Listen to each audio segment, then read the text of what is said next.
Danu TV Damai. Mercon itu habis berapa? Mohon maaf ini saya tidak menyinggung yang mercon. Tapi itu ratusan ribu, bahkan jutaan. Mohon maaf ini.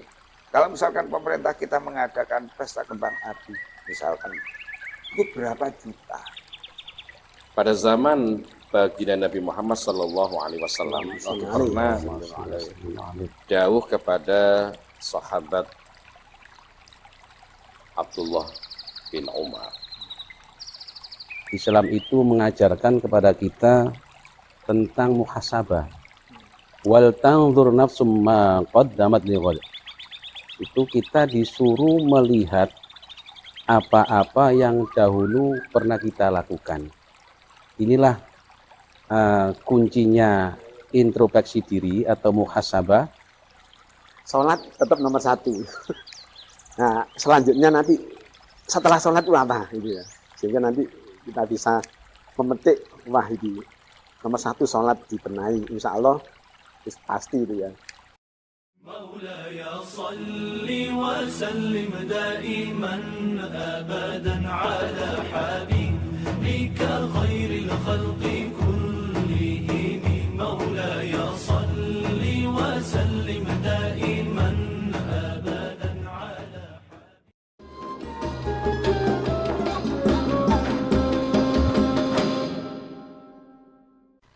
Assalamualaikum warahmatullahi wabarakatuh. Waalaikumsalam. Alhamdulillah wasyukurillah wassalatu wassalamu ala sayyidina Muhammadin wa ala alihi wa sahbihi amma ba'd. Para kiai, para ustadz, alhamdulillah kesempatan hari ini kita dapat bermuajahah, berbincang-bincang dalam rangka untuk membahas tentang muhasabatun nafs atau introspeksi diri. Perlu saya perkenalkan, nama saya Lukman Arif. Beliau Mukarram Kiai Haji Ghaziuddin Kifli. Di sebelah samping beliau Ustaz Dr. Saiful Hadi, di sebelah utara Kiai Haji Hasyim Lauda. Perlu kiranya kita berbincang-bincang menjelang akhir tahun 2024 ini ya. Tentunya materi kita nanti harapannya kita sebagai umat Islam bisa mawas diri baik secara pribadi maupun secara berkelompok, lebih-lebih dalam sebuah keluarga. Nah, dan tentunya ini nanti bisa kita petik manfaatnya dari pembicaraan kita pada malam hari ini. Untuk itu marilah kita awali pembicaraan kita, materi kita hari ini tentang muhasabatun nafs dengan bacaan Al-Quran Suratul Fatihah. Mudah-mudahan apa yang menjadi perbincangan kita membawa manfaat bagi kita semuanya. Al-Fatihah.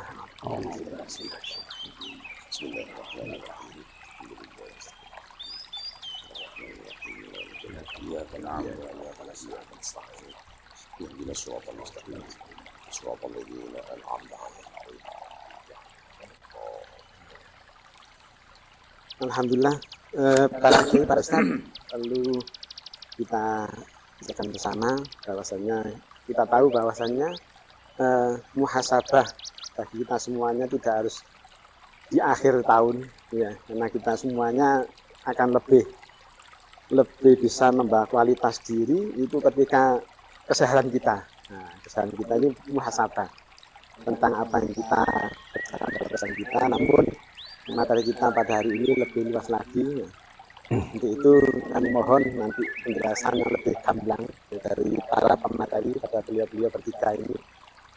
Agar kita dapat mengetahui secara detail apa yang harus kita ketahui sebagai umat Islam, apa yang harus kita batas-batas mana yang harus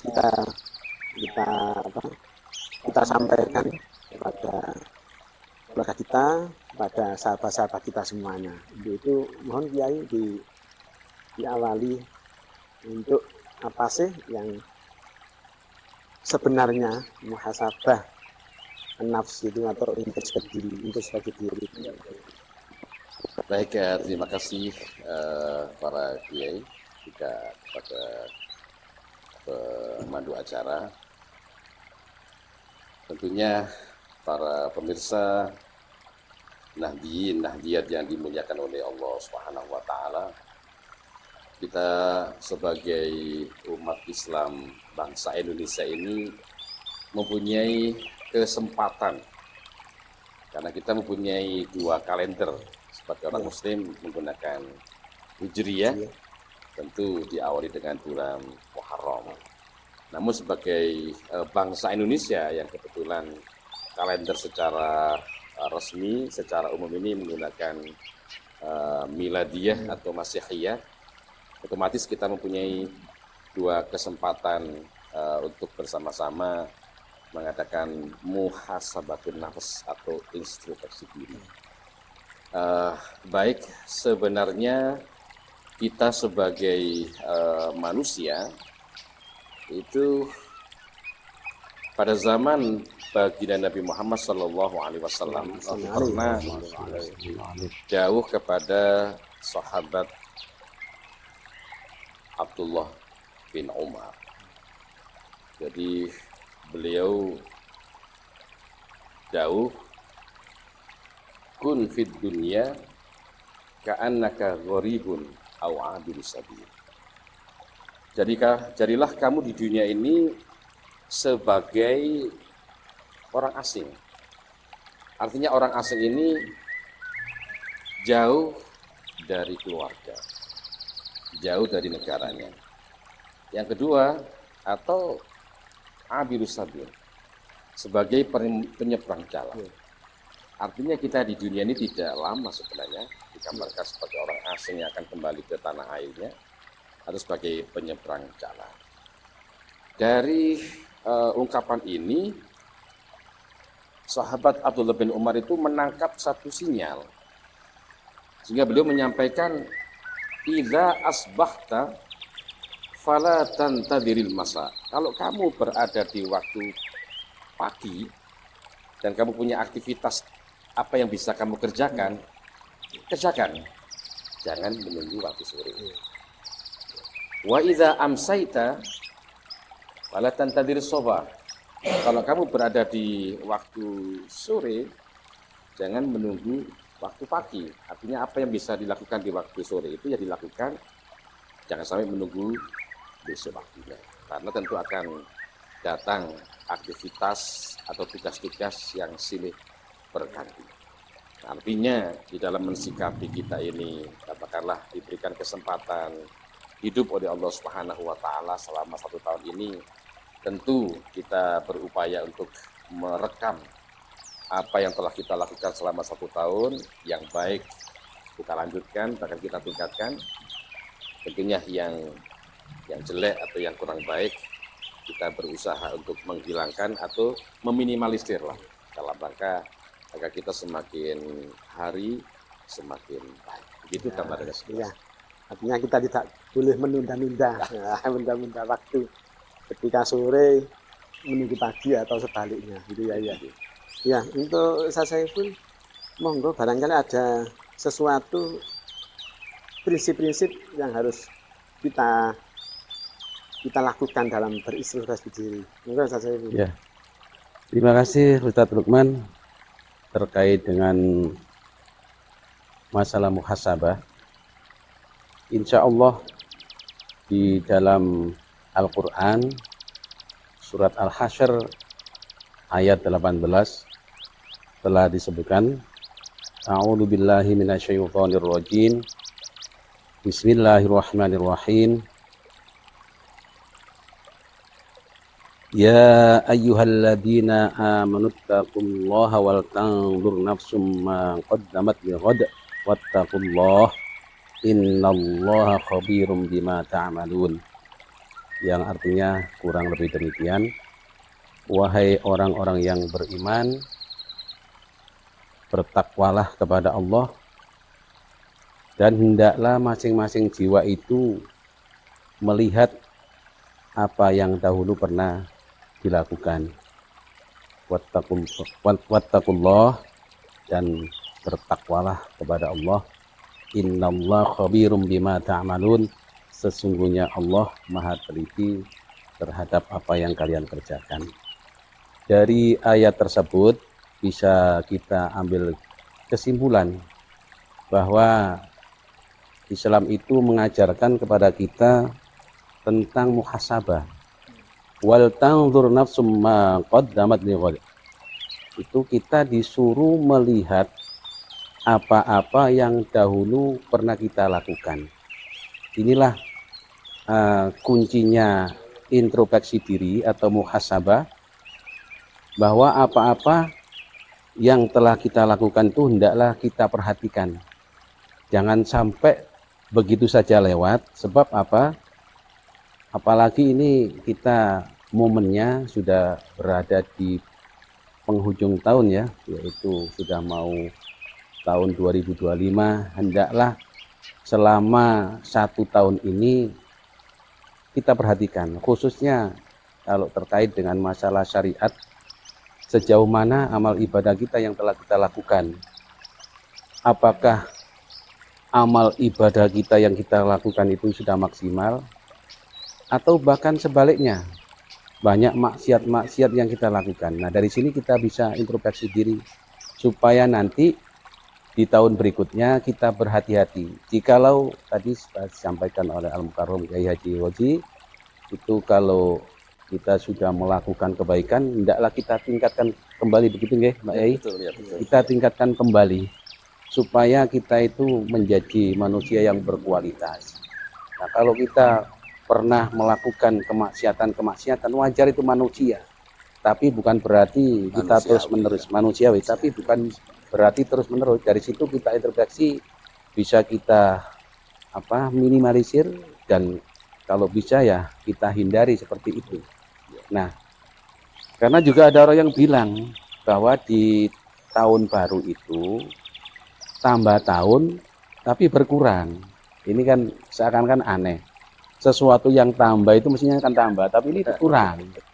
Jatah umur kita itu tambah, tapi saya ulangi lagi, umur kita itu bertambah, tambah 1 tahun, tapi jatah umur kita berkurang 1 tahun. Ini dengan demikian kan, maka sebagai orang Muslim yang bijak, hendaklah kita memperhatikan muhasabah apa yang dulu kita lakukan, supaya sekarang itu kita bisa meningkatkan kualitas kita menjadi Muslim yang baik.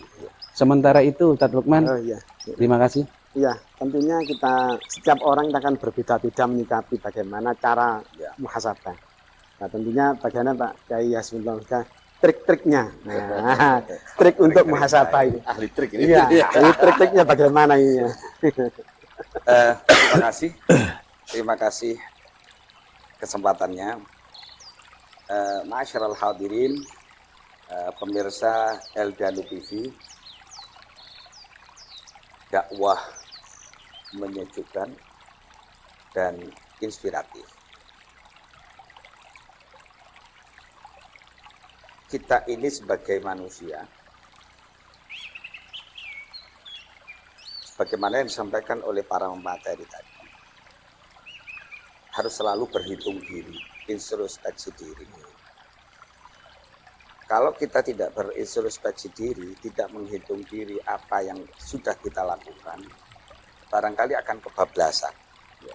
Apa itu kebablasan? Iya. Merasa dirinya paling benar. Apa yang dilakukan itu selalu benar. Nah, saya ingat ini ada satu, apakah ini hadis atau apa? Al-insanu bi arba'ati hisal. Manusia itu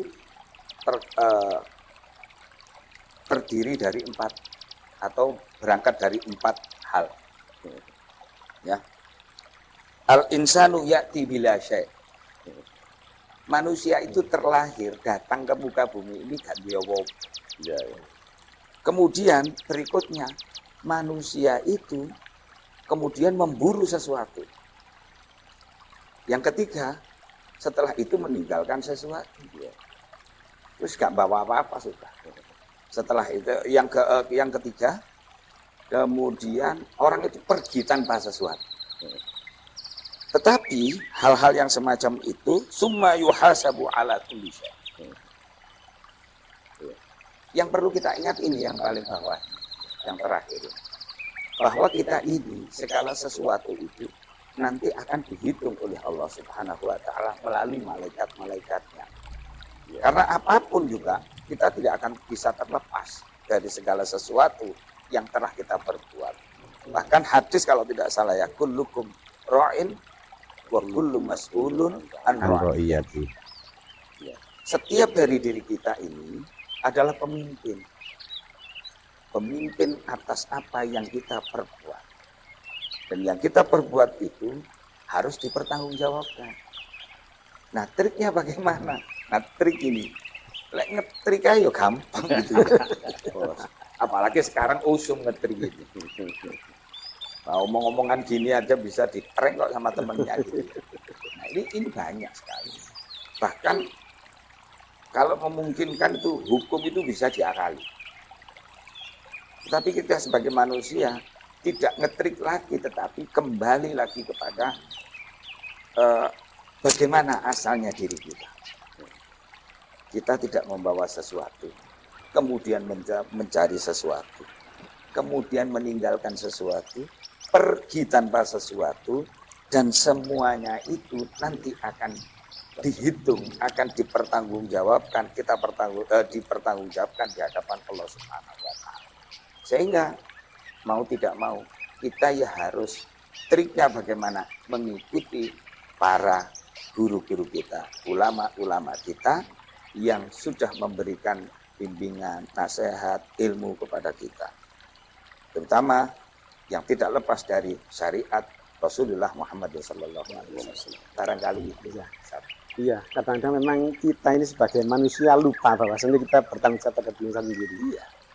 Kadang-kadang kita juga merasa tanggung jawab itu ketika mempunyai jabatan. Padahal sebenarnya kullukum ra'in tadi ya. Kullukum ra'in artinya bertanggung jawab terhadap dirinya sendiri yang pertama, yang kedua baru yang lain-lain. Gitu ya.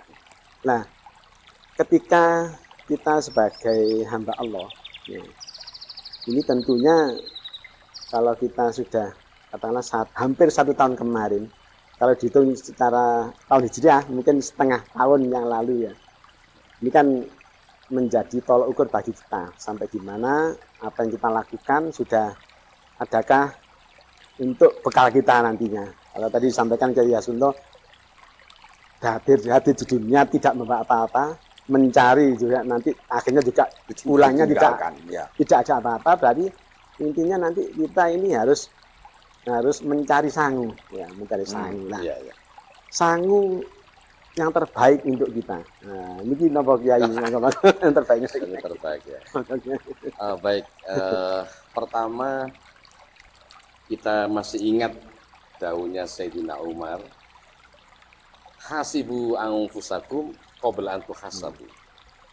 Jadi hitung-hitunglah dirimu sendiri sebelum nanti kamu akan diperhitungkan. Jadi kalau bahasanya Kiai Hasbullah tadi itu mempertanggungjawabkan apa yang dia lakukan. Sehingga kalau bekal apa yang kita akan bawa itu kita mengingat dawuhnya baginda Nabi Muhammad SAW. Bahkan ini hisab yang terakhir ini.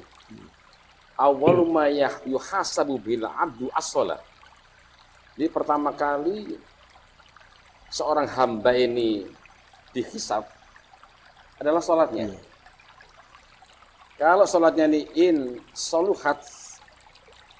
soluhasairu amali. Jadi kalau sholatnya ini baik, maka amal-amal yang lain dianggap baik. Wa in fasadat, kalau sholatnya rusak, fasadat sairu amali, maka dianggap rusak semua amal perbuatannya. Jadi kalau menurut hemat Al-Fakir, jadi bekal yang terutama dari daunnya baginda Nabi Muhammad SAW adalah ya sholat kita ini. Karena kita nun sewu sehari semalam kita diperintahkan sholat 5 waktu, dan tentu kita menghisapnya ini ya sehari 5 kali. Jadi mulai subuh, nanti ketemu lagi dengan zuhur, ketemu lagi dengan asar, ketemu lagi dengan maghrib, ketemu lagi dengan isya. Kalau tadi Ustadz Saiful Hadi menggambarkan kalau dosa ya kita saya kira tidak bisa menghindar dari dosa. Bahkan Nun Sewu ada yang menyatakan dosa itu suatu keniscayaan pada manusia. Karena dinas oleh Nabi Muhammad SAW ya. Kalau bisa bukan manusia. Iya, itu kullu bani Adam khoto. Semua anak manusia turunannya Nabi Adam, ya kalau jenengan ini termasuk turunan Nabi Adam. Itu khoto, balik salah. Wa khairul khotoin at-tawwabin, dan sebaik-baik hamba yang balik salah, seringkali salah dan mengulang-ulang kesalahan itu ya, ada yang mau bertaubat. Tapi subhanallah, Allah ini maha bijaksana. Ternyata setiap kali orang itu melaksanakan sholat, itu dihapus dosa-dosanya yang telah berlalu. Ya ini barangkali bekal awal adalah kita mencoba apakah kita ini sudah sholat atau sudah benar-benar sholat, atau sholat kita ini sudah lengkap atau sudah sesuai dengan ajaran Nabi Muhammad SAW. Yang kita tanyakan kepada diri kita sendiri. Mungkin nanti dari narasumber yang lain ada gambaran yang lain. Iya. Sholat memang tadi disampaikan itu bukan yang paling utama dan yang paling pertama dihisab. Tapi dalam kehidupan sehari-hari kita, di sekitar kita, mungkin termasuk saya misalnya, ya. Untungnya khusyuk itu tidak termasuk dalam rukunnya sholat, ya. Seandainya khusyuk itu menjadi rukunnya sholat, waduh, kira-kira tidak diterima. Gak sholat gitu. Iya, artinya kan kita ini mudah-mudahan termasuk orang yang tidak lalai dalam sholat.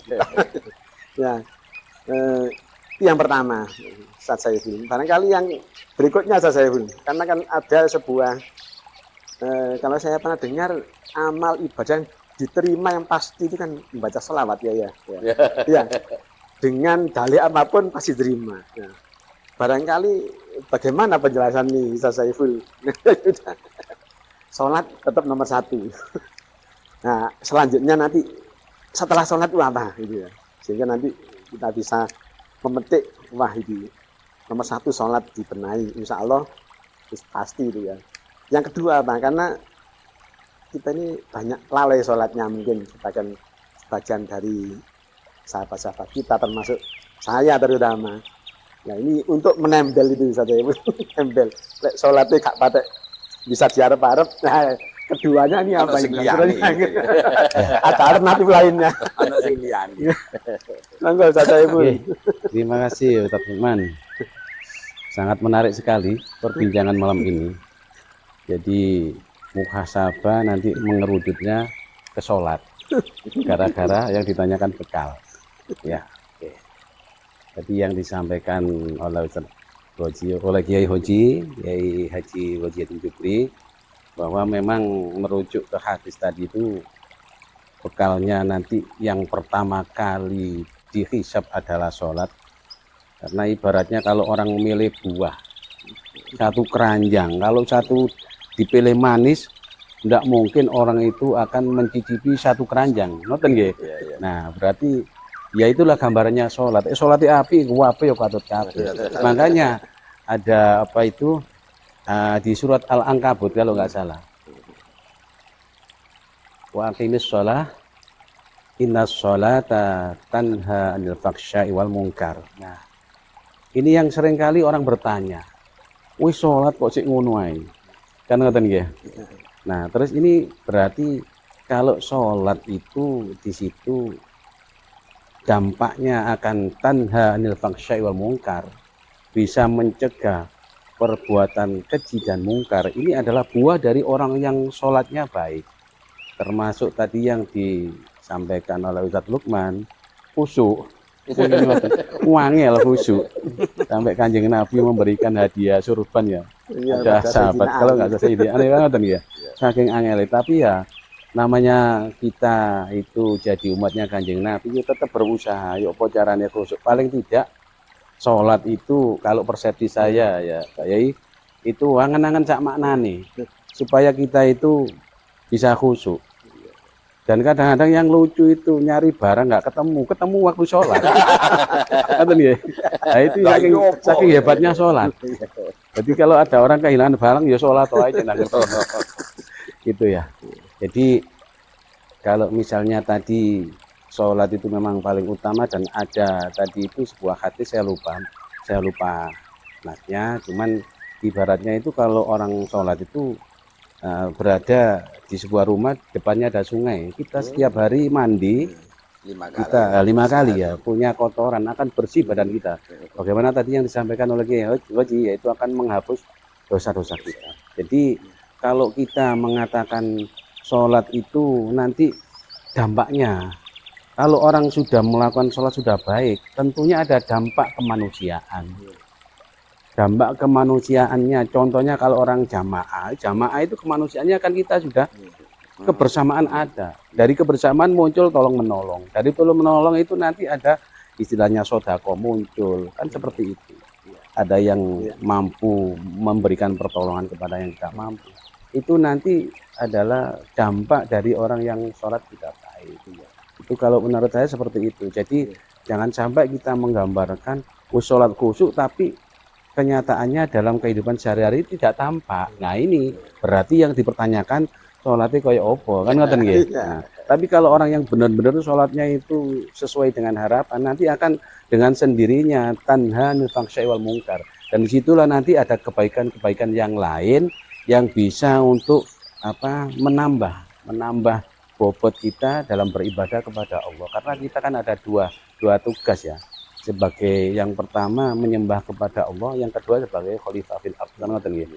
Jadi itu tugas kita. Jadi kalau misalnya terkait dengan nambeli kekurangan sholat, ya ada tadi yang namanya sunnah yang mengikuti, ya sunnah qobliyah ba'diyah itu kan salah satunya untuk nambeli sholat kita kurang sempurna seperti itu ya.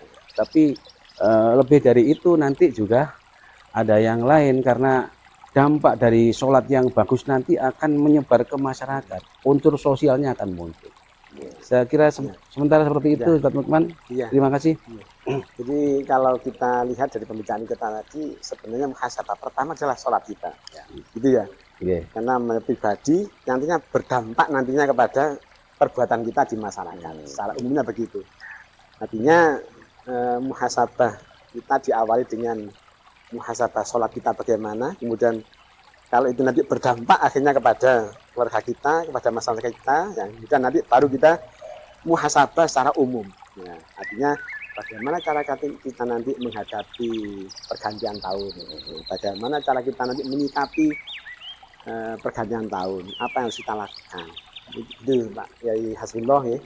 Jadi untuk menghadapi akhir tahun, kita menjelang akhir tahun sekitar beberapa hari lagi sudah pergantian tahun. Kita tidak menafikan seperti dikatakan oleh Gosi tadi, ada 2 hal kesempatan kita dalam 1 tahun ya, melalui malam 1 Hijriah ya, kemudian yang kedua malam 1 Januari. Nah, oleh karena itu kami tentunya berharap pembicaraan kita pada malam hari ini bisa diikuti oleh para sahabat-sahabat kita. Monggo Yai untuk menghadapi akhir terima tahun. kasih. Mohon maaf sebelumnya. Podcast kali ini sebenarnya juga didukung dari rekan-rekan kita warga Nahdliyin yang begitu sangat luar biasa membersamai kita di podcast ini. Tanpa beliau-beliau ini dengan produk-produknya yang dimunculkan di hadapan pemirsa Eldani TV ini, mungkin keberadaan kami ini juga akan sangat berat begitu ya. Tapi alhamdulillah ini ada dari apa ini? Kunyit asem. Singosantri. Wah, ini luar biasa ini. Beberapa waktu yang lalu masih ada ini dari kopi, madu, pakkur, kunyit Singosantri, kunyit asem. Luar biasa, gimana rasanya, Ustaz? Seger. Enak. Katanya begini, saya dapat informasi ya, kalau kunyit asem ini cocok untuk orang yang panas jeru. Kalau panas jobo jeru, jadi kunyit asem lebih bulus. Baik, terima kasih pemirsa Eldanu TV. Dakwah menyejukkan dan inspiratif masih bersama kami. Tadi disampaikan begitu banyak dan begitu luar biasa tentang muhasabah. Terutama sikap kita, muhasabah yang pertama adalah dengan sholat. Karena sholat itu nanti akan berdampak dari berbagai segi. Baik itu diri, keluarga, ataupun masyarakat. Terutama dengan sholat berjamaah dan seterusnya, ada silaturahim, ada sodako, ada segala macam, banyak sekali. Nah, barangkali dengan muhasabah itu, kita akan menjadi lebih tenang. Karena kehidupan itu juga diharapkan tenang. Dengan ketenangan itu, hati yang tenang, jiwa yang tenang, maka kehidupan akan menjadi tenang. Masyarakat banyak pun, masyarakat yang namanya masyarakat, andainya pribadi-pribadi itu menjadi tenang, insya Allah semuanya akan tenang. Karena hal yang semacam itu sudah dijelaskan oleh Allah bahwa ala bidzikrillahi tatma'innul qulub. Jadi orang yang berzikir kepada Allah pasti dijamin oleh Allah kehidupannya akan tenang, hatinya akan tenang, jiwanya akan tenang. Nah, bermuhasabah itu bagaimana?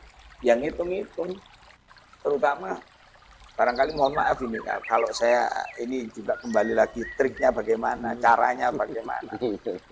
Ya timbangannya bengi kate turu itu ndelok ngitungi asbes ya opo iki bocor kabeh dan sebagainya, itu juga muhasabah sebenarnya. Muhasabah genteng sing bocor.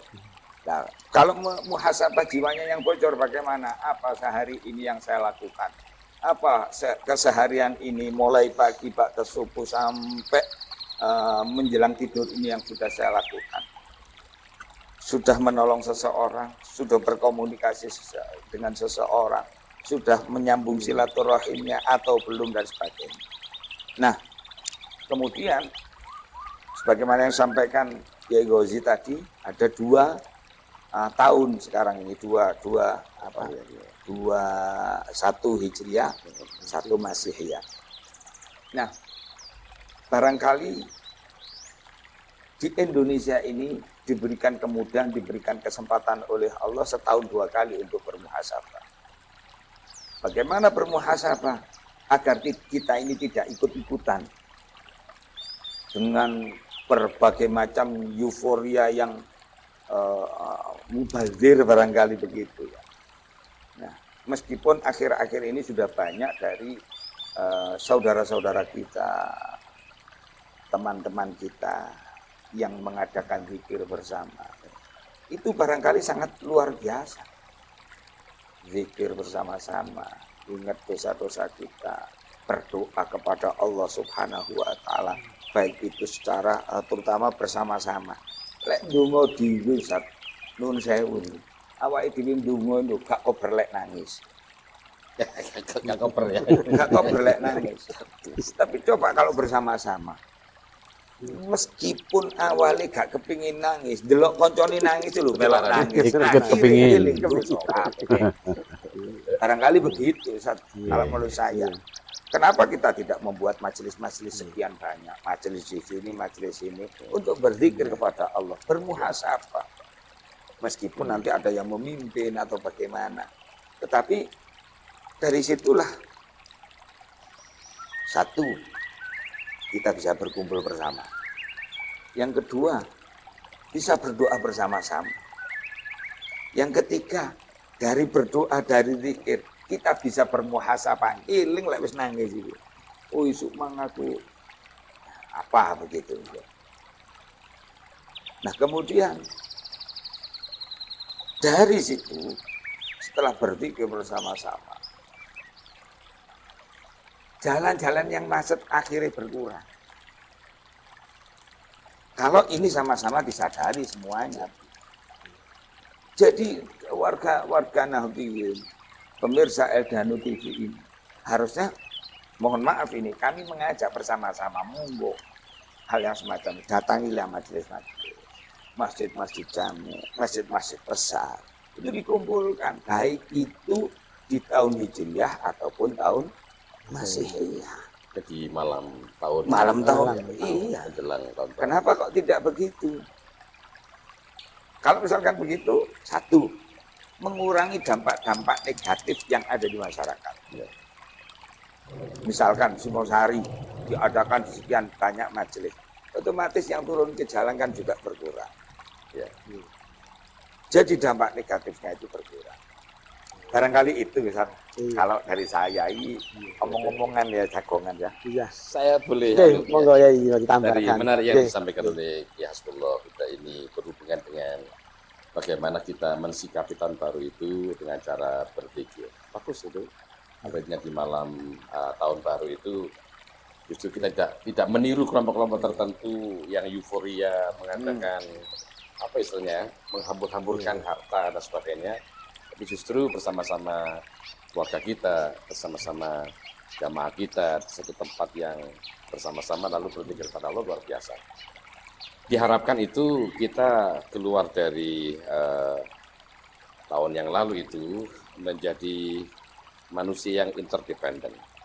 Saya ingat kepada Dr. Muhammad Nuh, ya mantan Menteri Pendidikan, itu beliau pernah menyampaikan bahwasanya manusia itu ada 3 macam. Satu, manusia dependen, manusia yang masih belum mandiri, semuanya masih jaga wong tua nih. Ya kita pernah di posisi itu. Yang kedua adalah manusia independen, manusia yang sudah mandiri. Ya kita barangkali di posisi itulah. Artinya sudah mandiri, belajar untuk mandiri. Dan yang ketiga ini manusia interdependen.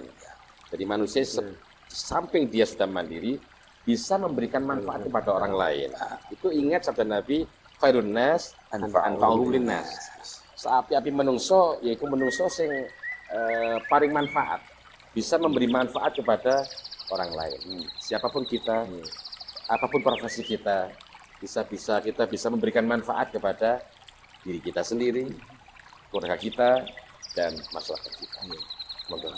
Oke, saya tambahkan. Oke, Ustaz, monggo, ya. ya. Mohon maaf Ustaz. Sebentar Ustaz. Monggo. Barangkali begini, apa yang beliau sampaikan itu dari Ustaz Saiful tadi juga begitu, menimbulkan manfaat, tidak menghambur-hamburkan ya. Awalnya tidak menghambur-hambur. Aku nyelengi dewe kok. Iya.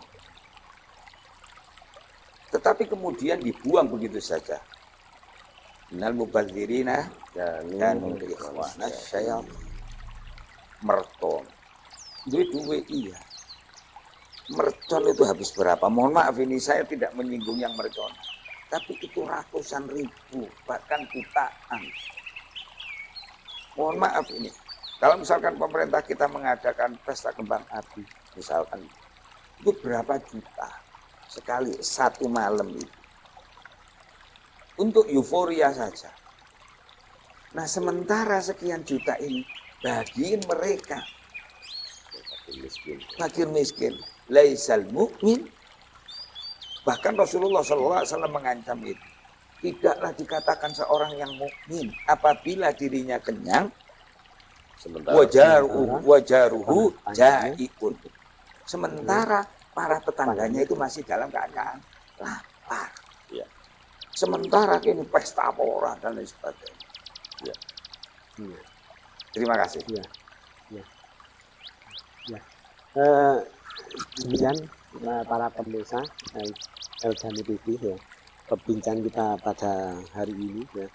Mudah-mudahan nantinya apa yang kita bicarakan nanti berdampak dan dapat bermanfaat bagi para pemirsa. Amin. Khususnya dan terutama kita sebagai orang tua Ya. yang mana tentunya di malam tahun baru Masehi terutama ya, ini nanti kalau tidak orang tua bisa membersamai putra putrinya. Iya.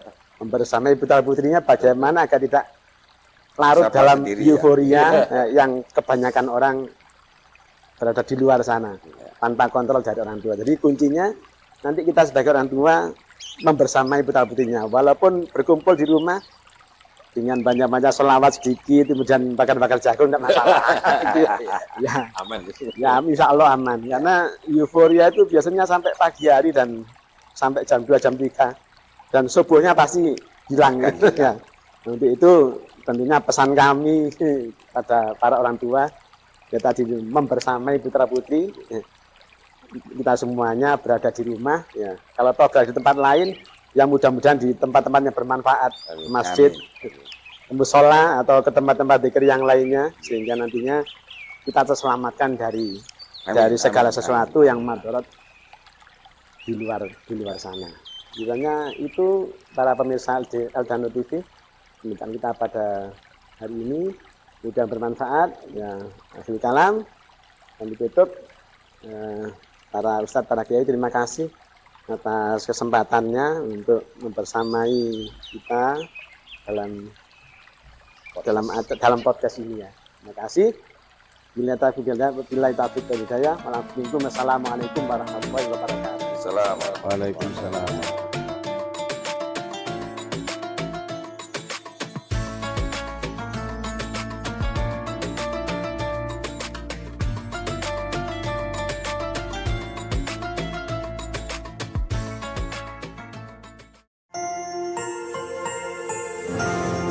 Eldano TV Damai.